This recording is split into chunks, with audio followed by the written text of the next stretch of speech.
bawa-bawa agama, kita nggak gabung, betul nggak? Ngapain? Sebelum Belanda datang sini, negara ini negara Islam. 250 kerajaan Islam ada di Nusantara ini. 250 kerajaan Islam ada di Nusantara ini. Sebelum Belanda datang sini. Ini negara berdaulat, kita bukan orang primitif. Belanda datang jajah sini, kita bukan orang primitif, betul? Kita udah pandai membaca, menulis, udah bisa bikin kapal, udah bisa berbudaya kita. Apalagi Aceh. Aceh itu abad ke-15, abad ke-12 kita udah besar di sini. Gak usah abad ke-15, abad ke-15 zaman Iskandar Muda kita sudah mengislamkan negeri Nusantara. Kapal-kapal Iskandar Muda sudah mengislamkan Halmahera, Maluku, sampai Raja Empat Papua. Raja Empat itu Islam semua itu. Raja-rajanya sampai sekarang. Siapa mengislamkan? Sultan Iskandar Muda. Kirim dai sana, kirim kapal. Kapal kita udah bisa berlayar sampai Papua. Assalamualaikum warahmatullahi wabarakatuh. Kaum muslimin muslimat dimanapun anda berada, alhamdulillah kami sekarang berdiri di depan Masjid Rafiuddin yang sedang kita bangun dan terus menerus mengalami kemajuan yang semakin baik. Kami masih berharap bantuan dari kaum muslimin muslimat dimanapun anda berada. Kami sedang menebus tanah dan akan membangun pesantren tahfidzul Quran untuk putri. Dan kami memerlukan dana 1,5 miliar. Salurkan bantuan Anda ke Bank Syariah Mandiri atas nama Yayasan Barokah Sumatera Utara, nomor rekening 76262627777. Sekali lagi jazakumullah khairan katsiran. Sekecil apapun yang Anda berikan bermanfaat untuk agama kita dan untuk akhirat kita. Saya Tengku Zulkarnain mengucapkan sekali lagi terima kasih. Wassalamualaikum warahmatullahi wabarakatuh. Nah, hari ini banyak orang yang mau mencoba membuat orang Islam ini tetap KTP-nya Islam, tapi nggak ikut aturan Allah. Oh, siang malam ini berjuang nih. Mereka biar aja orang Islam, biar aja KTP tetap Islam, tapi jangan cara Islam. Makan cara kafir, minum cara kafir, tidur cara kafir, pakai baju cara kafir, berdagang cara kafir, makan riba. Pokoknya KTP biar Islam, tapi jangan hidup cara Islam, tidak boleh. Kalau kita melawan, tangkap, bilang radikal, ekstremis, anti negara Indonesia, anti Pancasila, Bhinneka Tunggal Ika, macam-macam lah. Pemecah belah persatuan. Orang Islam ini boleh tetap Islam, tapi jangan bawa-bawa aturan Islam. Oh, di mana-mana sudah begitu, Pak. Jangan bawa-bawa agama. Berani pidato gitu. Jangan bawa-bawa agama. Ini bukan negara Islam, Bung. Ini bukan negara Islam, tapi yang memerdekakan Indonesia ini 90% orang Islam. Betul? Ada orang lain, ada 10%. Orang Kristen, Hindu, Buddha, Katolik, ada. Tapi 10%. 90% siapa? Islam.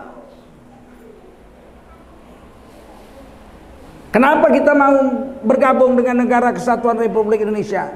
Karena agama boleh dijalankan.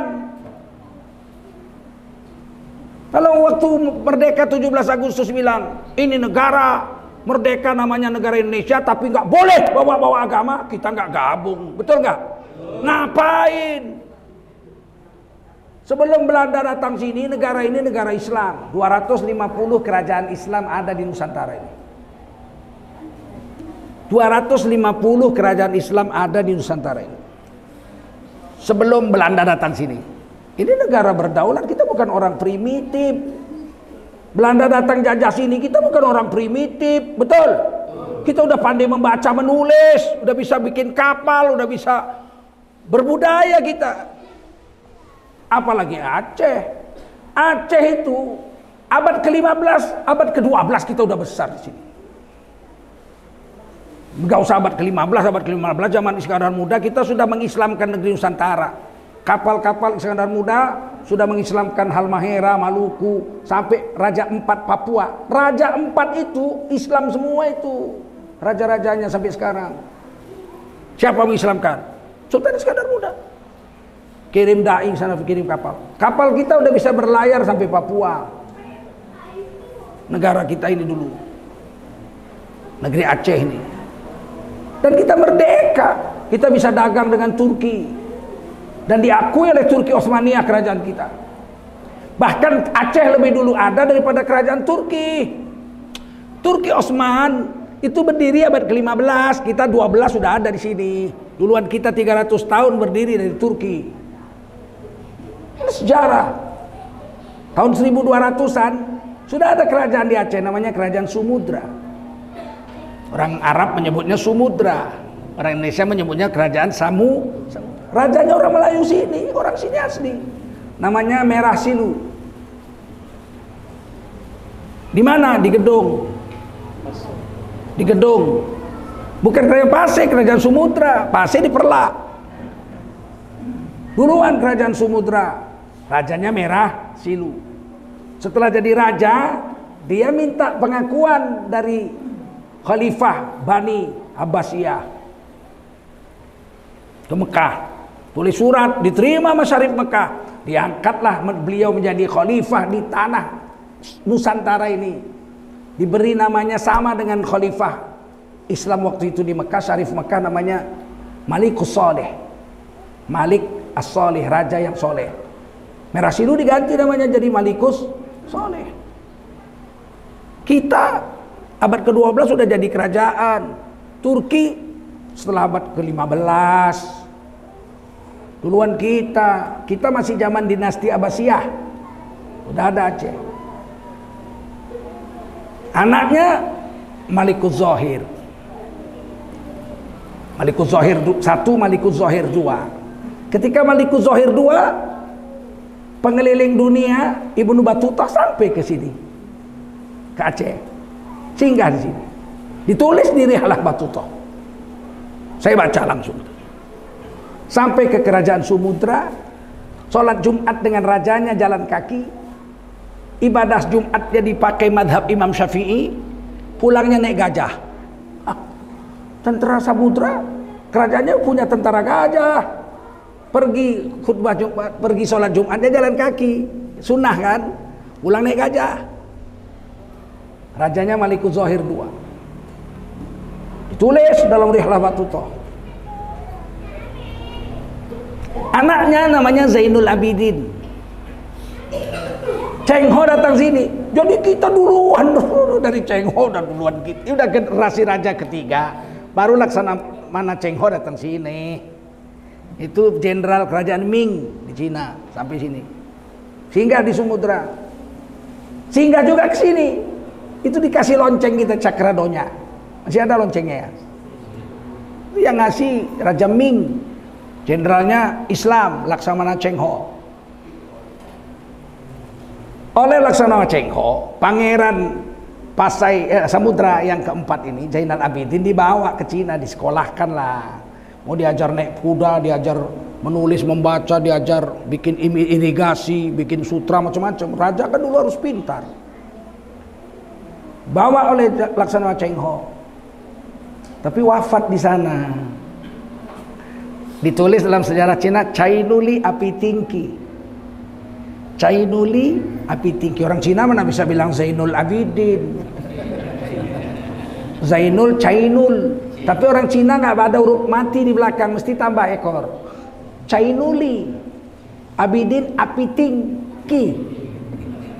Ditulis dalam sejarah Cina. Raja Sumudra Malikus Zohir 2 punya anak Cainuli Apitingki.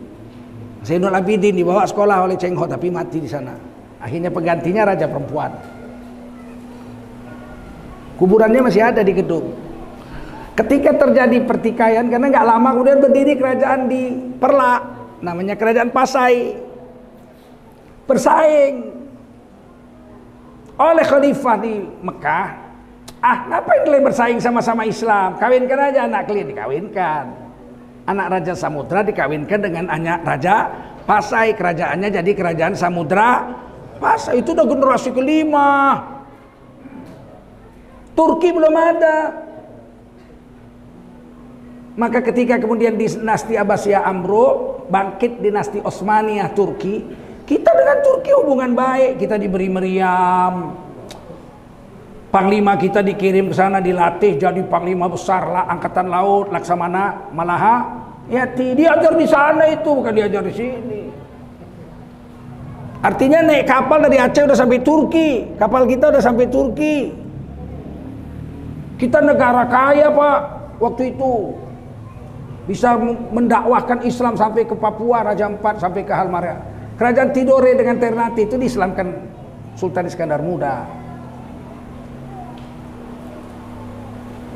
Dan kita punya pelabuhan kuno yang sudah hidup sejak zaman Fir'aun. Namanya Fansur. Barus. Fir'aun kenal Fansur. Fir'aun Nabi Musa kenal dengan Sumatera ini. Mereka mengambil kapur barus, mengambil emas, mengambil getah damar. Itu dari kerajaan Aceh sinilah, dari Barus. Tapi dulu belum ada, kerajaan Aceh kan baru tahun 12, abad 12. Sehingga pelabuhan Barus itu dikenal oleh seluruh dunia. Kapur Barus, bahasa Arabnya kafuro. Kemungkinan bahasa Melayu satu-satunya huruf kata-kata Melayu yang ada di Quran kemungkinan cuma satu, itulah kafuro. Wa mizazuha kafuro, minuman ahli surga innal abror, orang-orang yang pilihan masuk surga minumannya itu kapur. Saya pikir kapur barus itu biji-biji, ternyata 2 kapur barus itu. Jadi pohon kapur barus itu bisa 4 meter besarnya, 2 meter besar. Sekarang sudah habis, sudah di hutan-hutan. Kalau di kota udah habis. Itu ditebang, kalau ditebang itu tumbang tuh pohon, minyaknya itu bisa 4 hari baru kering, itu ditampung ratusan liter minyaknya itu, minyak kafur. Saya pun baru tahu setelah saya pergi ke Barus. Ternyata kapur barus itu ada yang bentuk kristal, ada yang bentuk air. Dan kalau kita sakit-sakit atau capek-capek, ambil air segelas, teteskan air kapur barus itu, minyak kapur barus itu 3 tetes, minum, sehat segar. Dan itu minuman surga, ditulis wa mizazuha kafuro. Minuman surga itu kapur. Bukan kapur barus biji-biji itu dicairkan macam teh manis begitu. Memang cair. Ini negeri kita. Fir'aun mengambil emas dari sini, mengambil kapur dari sini, mengambil itu untuk kapur barus itu untuk memumi raja-raja Fir'aun yang mati supaya badannya awet. Dari sini minyak getah damar, dari sini diambil. Maka negeri ini terkenal namanya Swarna Dwipa, Pulau Emas, Serendip, Swarna Dwi, Pulau Serendip. Belakangan Barus dikuasai oleh Sultan Aceh. Makanya ketika satu ulama belajar ke sana dari Singkil, namanya Abdul Rauf As-Singkili, karena berangkatnya dari pelabuhan Barus sampai sana namanya Abdul Rauf Al-Fansur. Abdul Rauf orang Fansur, orang Barus. Tapi beliau orang Singkil kan. Pulang 450 tahun yang lalu kurang lebih, menulis Quran dengan tangannya dan mencetak kitab tafsir Baidawi Melayu. Saya punya kitabnya Pak. Sudah 450 tahun tuh kitab tafsir Baidawi bahasa Melayu karangan Syekh Abdul Rauf Sakwala. Kenapa kok sampai kemari? Karena beliau diangkat jadi mufti kerajaan Aceh, tinggal sini. Jadi Aceh ini udah bukan kaleng-kaleng lah kata orang Aceh ini, bukan kaleng-kaleng. Tapi dulu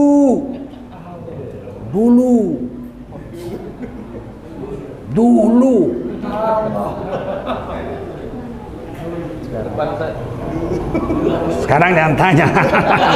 Dulu sini ulama besar banyak di sini, tingkat dunia. Ada orang India datang sini, Keling, orang Keling, badannya hitam, kulitnya hitam, lah hidung mancung. Dari Gujarat, orang Gujarat itu India Selatan, Keling lah, Tamil. Datang dari Tamil, dari Gujarat, namanya Ali Hasanji Araniri. Gelarnya Nuruddin, yang menerangi cahaya, menyinari cahaya itu gelar, Nuruddin itu gelar. Nama dia Ali Hasanji. Kampungnya Raniri, Gujarat. Di sini jadi mufti kerajaan Aceh 18 tahun.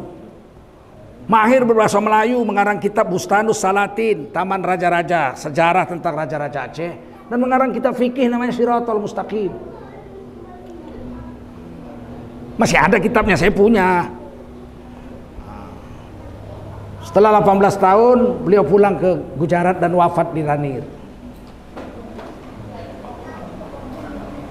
Jadi bukan negara baru-baru ini Aceh ini. Sampai sini paham?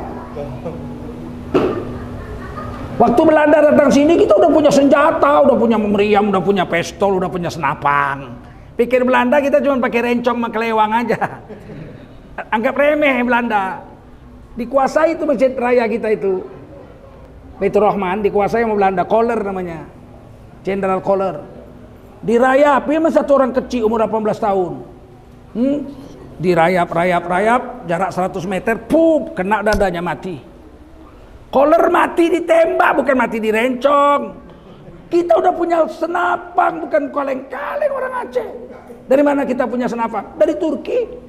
Kita punya meriam, dari mana? Dari Turki. Malahayati punya meriam, kapal lautnya. Bukan primitif kita waktu Belanda datang sini. Paham?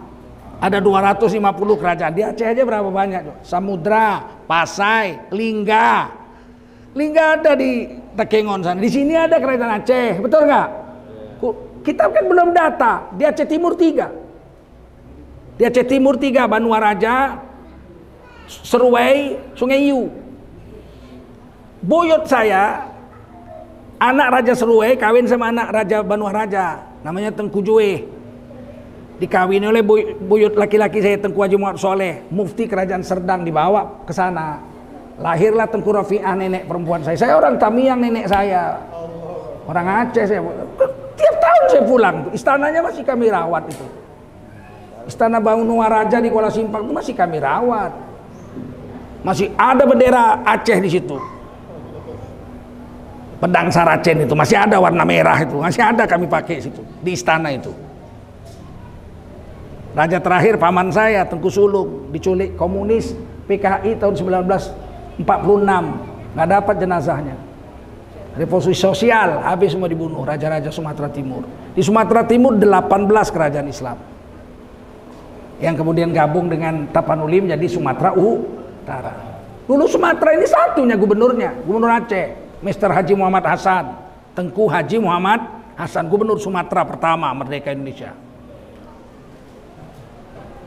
Kemudian ketika Bung Karno ditangkap Belanda dengan Bung Hatta di Jogja ditangkap Belanda, Bung Karno nulis surat telex mengangkat Safrudin Prawira Negara menjadi Presiden Republik Darurat Indonesia, Pemerintah Darurat Indonesia PDRI, Pemerintahan Darurat Republik Indonesia PDRI. Presidennya Safrudin Prawira Negara, pusat kerajaan pusat negaranya di Bukit Tinggi, wakilnya Mr. Haji Tengku Muhammad Hasan, Gubernur Sumatera. Itu pernah jadi presiden dan wakil presiden.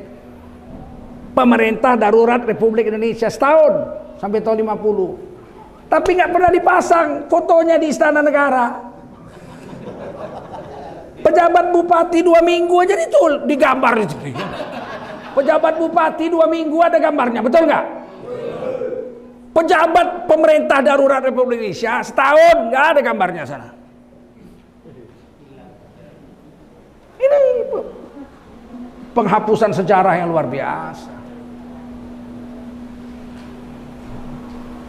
Sumatera Timur 18 kerajaan. Kalau saya sebut satu-satu apalnya saya, tapi lama mau sebut. Saya sebut Tamiang 3, Sungai Yu, Banua Raja, Seruai. Langkat 2, kerajaan Hinai dengan kerajaan Sultan Langkat di Tanjung Pura.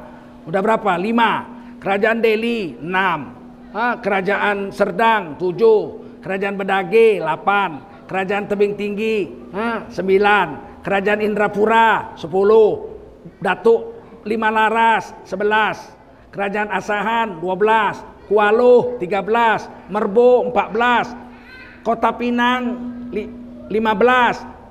Bilah 16, Panai sebelah sungai sana, Bilah dengan Panai sebelah-sebelahan sungai Berumun. 17, Langga Payung 18. Itu kerajaan Islam. Belanda belum datang sini. Bukan negara primitif kita. Punya mufti-mufti semua ada.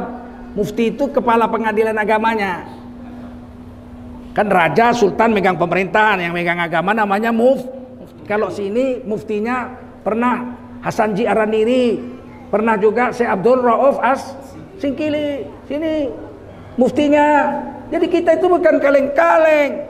Nah, ketika diajak Indonesia merdeka, kita merdeka, tapi dengan syarat agama harus tetap jalan. Dibuatlah di pasal 29 ayat 1, negara berdasar ketuhanan yang Maha Esa. Dibuat 29 pasal 2, pasal 29 ayat 2. Negara menjamin tiap-tiap warga negara untuk memeluk agama dan menjalankan agamanya masing-masing. Loh, dijamin. Kita dijamin menjalankan agama 100%. Kalau enggak, ngapain merdeka ikut Indonesia? Kita merdeka 17 Agustus 1945. Belanda nggak ngakui. Nggak mengakui Belanda. Sidang, rapat, konferensi meja bundar, diputuskanlah Indonesia boleh merdeka, diakui oleh Belanda. Wilayah kerajaannya, wilayahnya mana? Maka diputuskanlah dalam konferensi itu, wilayah Republik Indonesia adalah bekas jajahan Belanda. Maka Kalimantan Utara nggak masuk, dia jajahan Inggris. Masuk Malaysia nanti, sebagian Brunei merdeka. Timur nggak masuk, dia jajahan Portugis. Yang masuk negara kesatuan Republik Indonesia adalah jajahan Belanda. Aceh nggak masuk. Aceh nggak pernah dijajah Belanda, nggak masuk. Konferensi meja bundar, Aceh tidak masuk Republik Indonesia. Yogyakarta nggak masuk. Karena Yogyakarta tidak pernah dijajah Belanda. Yogyakarta ditawari oleh Bung Karno, udahlah gabung aja lah Indonesia, kan sedikit, kecil di Pulau Jawa nanti. Dia kerajaan Mataram. Dari mulai Mataram Hindu sampai Mataram Islam.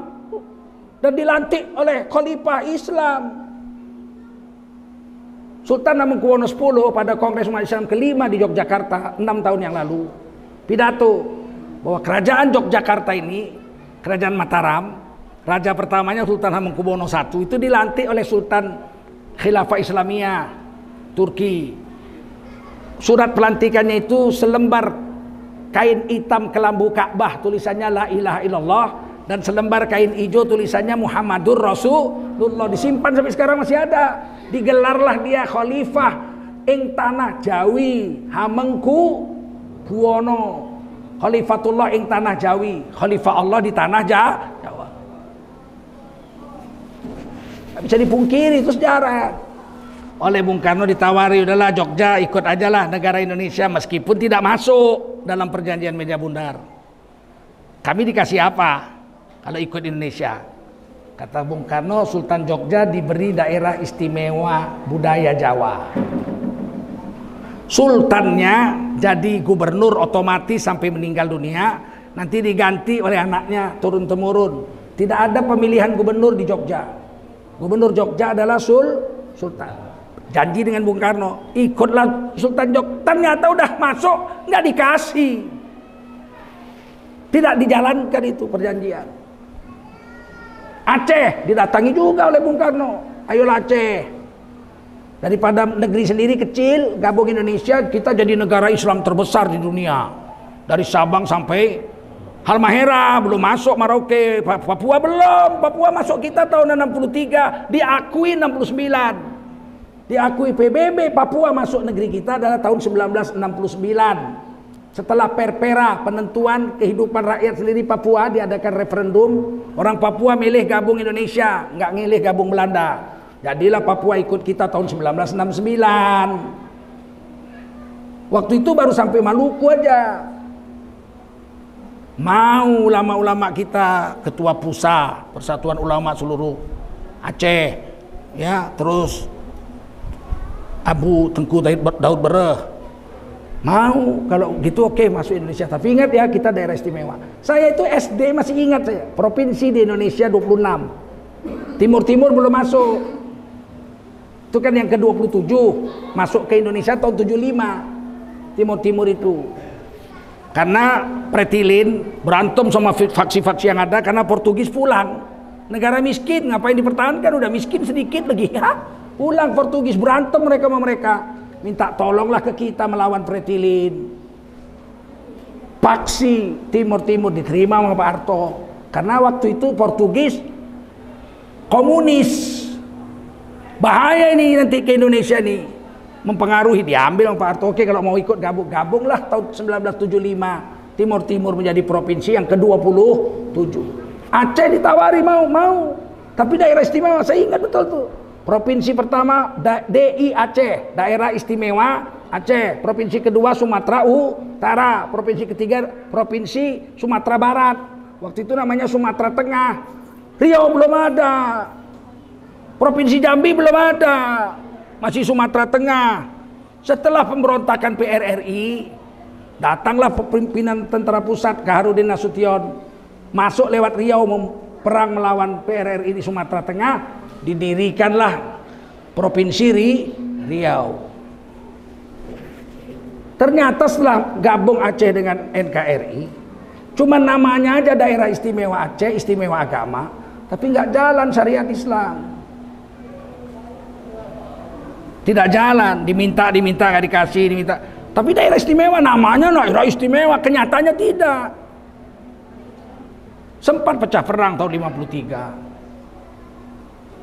Kita bukan melawan negara kesatuan Republik Indonesia, kita menuntut hak waktu itu supaya Aceh ini menjadi daerah istimewa agama, nggak dikasih.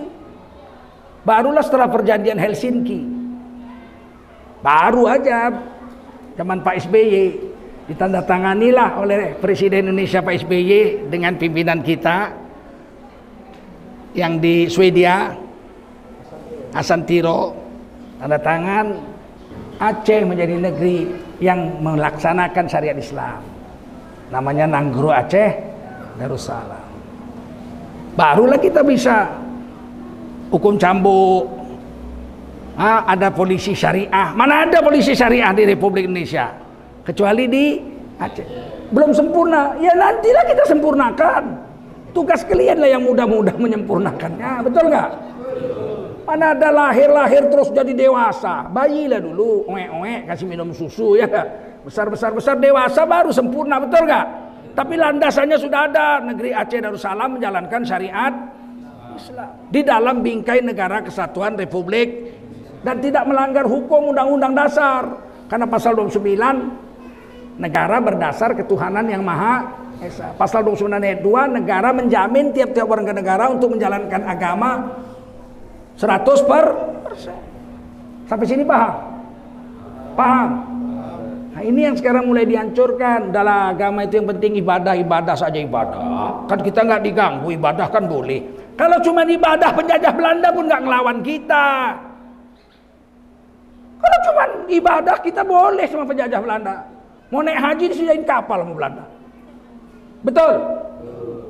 Mau bayar zakat dikasih sama Belanda. Mau bangun masjid, malah Sultan Delhi masjidnya yang bangun Belanda. Tercantik se-Indonesia setelah Masjid Baitur Rahman Banda Aceh. Masjid Langkat Tanjung Pura yang bangun Belanda. Kalau soman ibadah Belanda pun boleh. Yang nggak boleh sama Belanda itu berpolitik. Dibunuh kita kalau berpolitik. Bermuamalat cara Islam nggak boleh. Tidak ada bank di Indonesia kecuali bank Belanda, Javas Bank, Bank Jawa. Nggak ada bank lain. Sistemnya riba. Ulama-ulama kita bilang haram makan bunga bank. Nggak ada satupun orang Indonesia yang Islam yang mau urusan sama bank. Akhirnya VOC bangkrut Pak. Banknya nggak laku. Semua orang simpan emas. Nggak ada yang simpan uang di bank. Bangkrut VOC, tutup. Padahal VOC itu company itu perusahaan dagang terkaya sedunia sampai sekarang belum ada imbangnya. VOC. Bill Gates segala macam kalah, Microsoft lebih kaya lagi VOC, tapi bangkrut. Kenapa? Karena tidak ada satupun orang Islam yang 90% hidup di Indonesia yang mau pakai jasa bank. Semua simpan emas, simpan perak. Sehingga kalau kebakaran rumah di kampung dulu, orang lari-lari keluar bawa bantal, bawa tilam, Orang bilang wah stres dia, bukan stres, emasnya disimpan di situ. Paham? Bangkrut bank, Pak.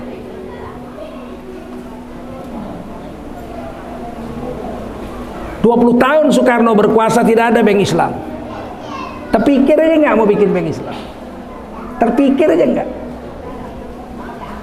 Semua bank Indonesia yang ada semua bank riba. BNI 46, BRI, ya kan? Semua bank riba. Zaman Bung Karno 20 tahun tidak ada bank Islam. Zaman Pak Harto jalan, tetap aja bank kafir, bank riba. Barulah tahun 1994, Ketua Majelis Ulama Indonesia Haji Hasan Basri almarhum dengan Ketua Ikatan Cendekiawan Muslim Indonesia Profesor Dr. B.J. Habibie memperakasai berdirinya bank Islam. Ketemu Pak Harto bilang panggil Menteri Keuangannya Kristen Adrianus Moy. Menteri Ekonominya Kristen JB Sumarlin. Pak Harto bilang bisa nggak ini orang Islam bikin bank Islam? Nggak bisa. Kata JB Sumarlin ada semua nggak bisa. Kenapa? Nggak ada undang-undang. Tidak bisa berdiri tanpa undang-undang. Kata Pak Harto supaya berdiri bagaimana? Supaya berdiri pakai keputusan Presiden Soeharto, Kepres. Berdirilah bank Islam pertama, Kepres Presiden Soeharto 1994. Cuma Pak Harto bilang namanya jangan bank Islam. Nanti keluar bank Hindu, keluar bank Buddha, keluar bank Kristen. Digantilah namanya bank muamalat. Karena yang bermuamalat hanya orang Islam. Jual beli, pinjam meminjam, sewa menyewa, gade menggade, utang piutang itu harus dengan cara Islam. Namanya muamalat. Bank muamalat dibikin tahun 1994 tanpa undang-undang, baru pakai keputusan Presiden Soeharto. Reformasi 1999, tahun 2003 barulah keluar Undang-Undang Negara Republik Indonesia tentang bank syariah, namanya udah syariah. Menjalankan fatwa Dewan Syariah Nasional Majelis Ulama Indonesia itu ditulis di undang-undang. Sampai sekarang sudah ada bank Islam semua. Dan bank yang 100% Islam bank daerah adalah Bank Nanggro Aceh, Bank Aceh, betul. Bank daerah Aceh 100% Islam. Riau sedang konversi, saya sekarang terlibat untuk kerja untuk memindahkan Bank Riau menjadi 100% bank syariah. Bank Lombok udah belum jalan karena orang-orangnya belum bisa bekerja dengan bagus, ilmunya belum dapat. Bank Nagari Padang Sumatera Barat sedang dibuat untuk konversi jadi bank Islam, bank syariah. Untuk bisa bermuamalat cara Islam, kita di Indonesia dari merdeka tahun 1945 baru bisa berjalan tahun 2003. Nggak mudah Pak menjalankan syariat Islam itu. Nggak mudah.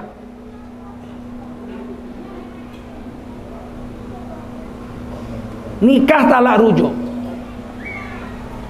Dulu nikah talak rujuk diurus sama sultan, ada mufti namanya Tuan Kadi, betul nggak? Belum datang Belanda sini. Setelah merdeka tetap aja ada. Jawatan agama itu dipegang oleh Tuan Kadi. Barulah tahun 1974 dipegang oleh negara pakai undang-undang perkawinan tahun nomor 1 tahun 1974. Nikah talak rujuk diurus negara. Makanya di Indonesia ada pengadilan agama Islam. Ini bukan negara Islam, iya tapi ada pengadilan agama Islam. Kenapa nggak ada pengadilan agama Kristen? Agama Buddha nggak ada pengadilan karena mereka nggak punya syariat. Paham? Syariat tentang nikah talak rujuk itu hanya ada di Islam. Makanya orang Islam nikahnya itu di Kementerian Agama, sementara orang lain Islam nikahnya di catatan sipil. Kalau cerai kita di pengadilan agama Islam, mereka kalau cerai di pengadilan negeri. Kita kalau bagi warisan dibagi di pengadilan agama Islam, mereka di pengadilan negeri bagi rata. Kita nggak bisa bagi rata, laki-laki dapat 2 kali perempuan. Syariat Islam, siapa yang ngurus? Negara. Di mana? Di pengadilan agama Islam.